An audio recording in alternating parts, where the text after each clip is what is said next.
Hey y'all, thank you guys so much for tuning in to today's episode of the Worlds of Country podcast. I'm your host, Andrew.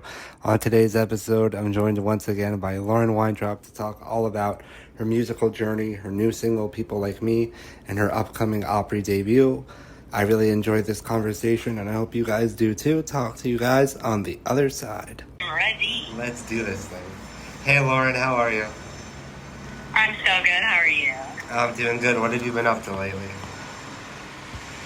You know, just writing dramatic songs and going on the road. It's been really fun lately. I know we've had this conversation before, but for the people that didn't hear our first interview, could you refresh us on sort of where your musical journey started and what made you want to get into music? Yeah, of course. So I'm from Boston. I am a triplet, so there's three of us, which is crazy. And I used to do theater. So I tried every sport my brothers did, and I really had no hand-eye coordination, so that didn't work. And then I got into theater, and that was kind of like my introduction to music. And I did that for a really long time and loved it. I was like a little firecracker, and then when I got to be around 14 or 15, I just realized, I wrote my first song, and I realized I still wanted to be on stage. I loved being on stage, but I wanted to tell my story instead of somebody else's. So I moved to Nashville and started writing songs here, and I've been in Nashville for, oh my gosh, almost 6 years now, which is crazy. Does it feel more like it was yesterday, or it feels like you've been there forever? Because of how much I've changed as a person, I can, tell that time has gone by, but it has gone by very fast. So what made Nashville the place for you in your mind? Well, I was 17 and trying to figure out if I wanted to go to college and where I wanted to go. And since I was from Boston, the idea of staying there and going to Berkeley wasn't very exciting, just because I'd grown up in that city and I kind of wanted to experience something new. So I found Belmont, and I was like, oh, I have to go here. This is the perfect excuse for me to move to Music City. So I went to Belmont for a couple of years, and it was amazing. My time at Belmont was really incredible, and I'm so glad that that's what I chose. That's the path I chose. So you mentioned that you've changed a lot over your time in Nashville. What would you say have been some of the bigger lessons you've learned over that time, and more specifically since your career has really started to take off? What a good question. I mean, overall, just as a person, I think a big lesson I've learned is you are who you surround yourself with. And so over those 6 years, I feel like I'm at a place where I've just been really lucky to find I have the best friends in the world, honestly. Every day I'm just what did I do to deserve you? But career-wise, I don't know. I think when I first moved here, I was a little scared of myself and scared of my dreams and scared of how big they were. And so I would kind of dumb them down and be like, oh yeah, I just want to sell out a theater one day. That's my biggest dream. And when I kind of sat down with myself and was like, what do you really want, Lauren? I realized that my dreams were a lot bigger than I was letting myself dream. So I think a big lesson has been dream very large, because the worst that happens is you shoot for the moon and you land stars. So I don't know. I think just let yourself have some delusional dreams. Sometimes it's good to be delusional and naive and not be self-limiting, on the other hand. I think you have to be a little delusional, because we all do. Kind of, it's part of the job. It is. No one would do it if they knew what went into it at the end of the day. Oh, there's no way. So you mentioned the people you surround yourself with. How long did it sort of take you to find that group of people that you feel that you really gel with and that you could really trust? I mean, I think I'm on year 5 or 6 in Nashville, and I finally feel like I've gotten there. So it took a minute. There were some from day one, and there were some who I met just last year. But I'm just at a place where I've never had friends like I have right now, and they're so supportive in ways that I just never knew friends could be. So I just feel really lucky to be surrounded by not only my friends, but I have a great team of people who are helping me with my music and my career, and I just feel very blessed.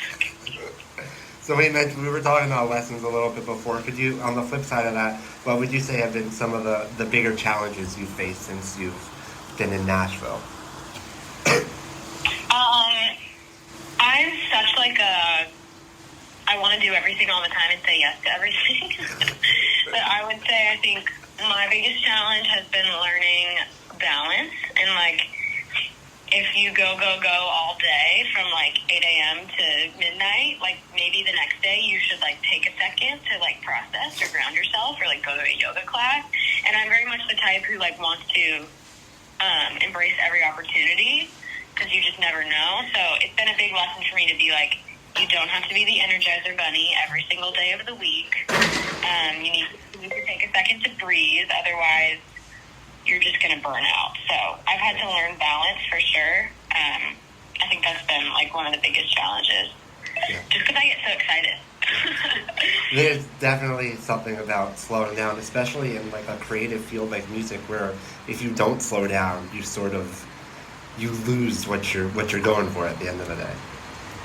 Totally. Like I say all the time, like I do a lot better when I write 3 or 4 songs a week compared to like 10. Like I do better when I can really focus in on a few and put my all into what I want to say and what I want to say to the world, you know?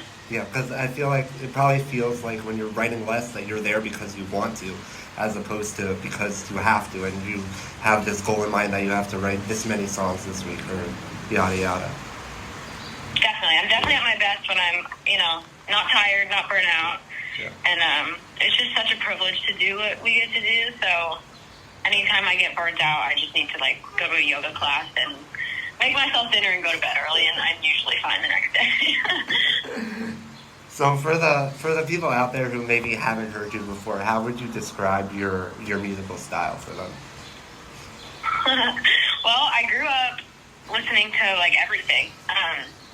But my biggest heroes growing up were like Katy Perry, Pink, Taylor Swift, and Lori McKenna, and like Alanis Morissette. So I feel like I'm kind of a hodgepodge of all those things, but there's a lot of anger and a lot of sadness in that group. A lot of drama. Yeah, I would say it's country, it's pop, there's a little bit of rock in there. I don't like to be put in a box. I tell people my genre is nonfiction because that's the only constant throughout all of it is that I'm telling the truth. And I think the right people will find you when you're being vulnerable. So yeah.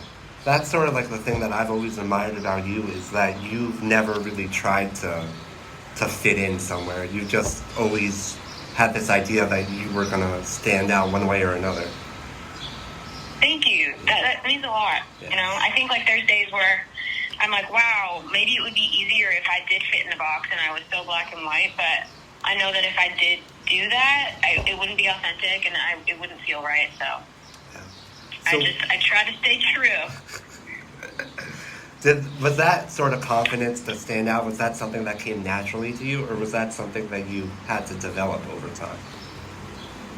Oh, I think we're all always could be more confident in developing that, but I think being in theater as a kid like really helped me come out of my shell. Threw you in the fire. What'd you say? It threw you in the fire. Threw me in the fire, literally. And I mean, even down to like when I would go on Broadway auditions and stuff, like sometimes you walk into the room and they just look at you and you don't even open your mouth and you're not the right look for the part. And so you just have to understand that, not everybody's going to like you. You know what you said, what's been my biggest lesson while living here? That's been my biggest lesson. But if not everybody likes you, you're probably doing something right. Oh, so, yeah. But I think it fluctuates day to day. Like, I think we have days where we wake up and we like ourselves, and we have days where we wake up and we love ourselves, and days where we wake up and we really don't like ourselves. So I think you just have to wake up every day and you're like, where is my self-belief at today? And what can I do with that, Yeah. It's very important to stay within yourself. For sure. Yeah. So you mentioned about people liking you, so I think that's a perfect segue into your new single, People Like Me. Could you tell us the story behind that song and how it came together? Yeah, absolutely. I wrote that song with Derek Sutherland and Sam Ellis, who are incredible. They wrote More Hearts Than Mine with Ingrid Andress. And I just remember being at a point where I was in college and I was just like trying to fit in, which was a very high school thing for me. And so I was upset that college me was still doing that. And I kind of had to like step out of my body and be like, why am I doing this? Do I actually care about these people I'm trying to impress? And I even think since I wrote it a couple years ago, it's become even more true in my life. Like, I know that not everybody's going to vibe with me, and that's okay. And I would rather be happy with me and what I believe in and what I stand for than being a chronic people pleaser, which I think a lot of us are. I feel like a lot of people when we're young, we sort of have this idea that we have to sacrifice identity in order to find belonging, when in reality, if you embrace who you truly are, those people that vibe with you will find you one way or another. Absolutely. And I will say in my life, like, finding those great friends I was talking about before, none of those people came into my life until I stopped giving a frick what other people... You can say whatever you want on here, don't worry. Okay, I didn't know. I never know. But I don't know. Like, I think that's so true, and I think a lot of people think that being vulnerable is like a weakness, but it's actually a power, and that's like the big thing I want to prove with my music. And I think that is how you connect with people and how you find your people, is by being like the loudest version of yourself. Yeah. So you also have your Opry debut coming up in a couple weeks from now. What was it like when you got the news about that? I was like drinking some orange juice, and it was 9 a.m, and my manager Matthew, he was like, "So how is March 31st?" And I was like, "For what?" And he was like, "Your Opry debut." And I spit out my freaking orange juice, and I was like, "Excuse me? Like what?" I don't know. It's just like, I moved here 6 years ago, and I never thought it would be happening this soon. So I'm just really grateful and honored, and the history of the Opry is incredible, and the fact that I get to play there is still blowing my mind. Was that one of those moments that almost didn't feel real to you, or did you? Yeah, it felt very surreal. Like, I think all of us have imposter syndrome, like, to a degree, and so that was one of the moments where it's like, bro, you're actually doing this. Like, this isn't fake. The people at the Opry want you to come play there. Like, you're doing something right, dog. Like, it's all good. What are the odds of you passing out on stage, though? That's the real question. I will not pass out. I might cry. I'm trying to train myself not to cry. But stay tuned on that. I don't think I will be successful. You gotta let yourself feel everything. Yeah, I might just let it go. Yeah. So we were talking a little about your musical style a couple minutes ago. If you had to pick one song that you've released that sort of is the song that describes you, which one would it be? I mean, I'm always going to say my latest release because that's the one I'm most excited about. So right now it's People Like Me. But I also think this is the first time I feel like I'm stepping into my purpose as an artist and what I really, really want to say to the world. And that's what all my heroes did growing up. So I'm just really proud of this one and the music video and everything. So. Yeah. So what was the process like of finding your purpose as an artist and then the confidence to share that with the world?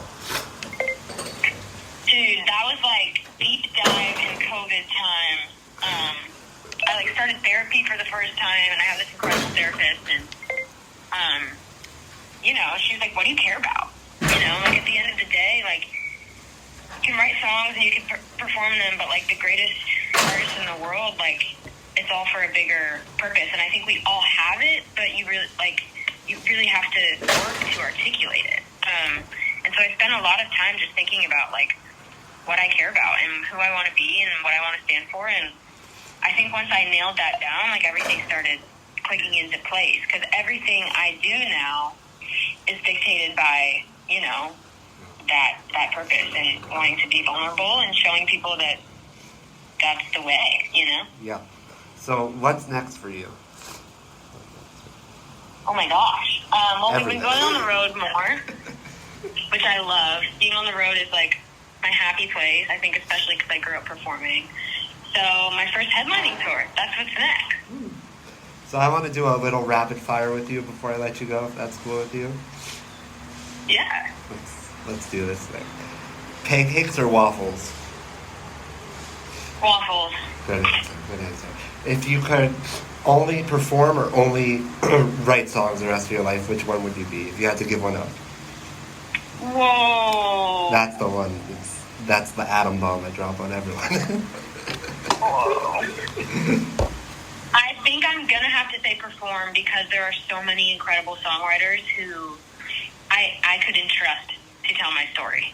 And because I would just, if I couldn't perform, there'd be like a hole in my heart. So I think that. Yeah, I think we talked about that before, actually. Yeah. If you could dream collaborator, dead or alive? Oh my God. Pink. Biggest impulse buy you ever made? Impulse buy? Probably like clothes or shoes. Yeah. This is something you use. Yeah, right? Yeah. Dream venue to play? Ooh, Red Rocks. I think that's the most popular answer I get. If you could only eat one thing the rest of your life, what would it be? Sushi. Good answer. If would you rather have 20 fingers or 20 toes? 20 fingers, I'd be the best guitar player in the world. You'd have to figure out where to put them, but you could play two guitars at once. It would be quite a situation. I think that's all I got for you. So thank you so much again for taking the time for this. Thank you so much, Andrew. Of course, anytime, Lauren. Have a good one. Hell yeah. Thank you. Hey y'all, thank you guys so much again for tuning in. If you liked what you heard, be sure to go hit that subscribe button wherever you're listening and go check us out on social media at Worlds of Country on all platforms. If you liked what you heard from Lauren, be sure to go check out her music wherever you listen to music and go check out her social media as well. Hope you guys liked this episode. Talk to you guys next time.